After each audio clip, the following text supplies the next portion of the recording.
కలియుగం గురించి శ్రీకృష్ణుడు చెప్పిన రహస్యం ఏంటో మీకు తెలుసా? కురుక్షేత్ర యుద్ధం ముగిసిన కొన్ని రోజుల తరువాత ఒక రోజు ధర్మరాజు తప్ప మిగతా పాండవులు శ్రీకృష్ణుడి దగ్గరకు వెళ్లి ఇలా అడుగుతారు, ప్రభు, రాబోయే కలియుగం ఎలా ఉంటుంది అని. అప్పుడు కృష్ణుడు తన విల్లును ఎక్కుపెట్టి 4 దిక్కులకు 4 బాణాలు వేసి వాటిని తీసుకొని వస్తే చెప్తా అని అంటాడు. మొదట అర్జునుడు తూర్పు వైపు వెళ్తాడు. అక్కడ ఒక బాణం కనిపిస్తుంది.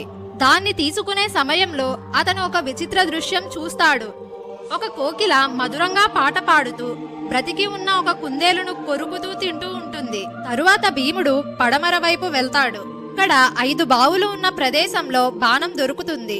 4 బావులు నిండుగా నీళ్లతో కలకలలాడుతూ ఉంటాయి. కానీ విచిత్రంగా మధ్యలో ఉన్న 5వ బావి మాత్రం చుక్క నీళ్లు లేకుండా ఎండిపోయి ఉంటుంది. తరువాత నకులుడు ఉత్తరం వైపున వెళ్తాడు.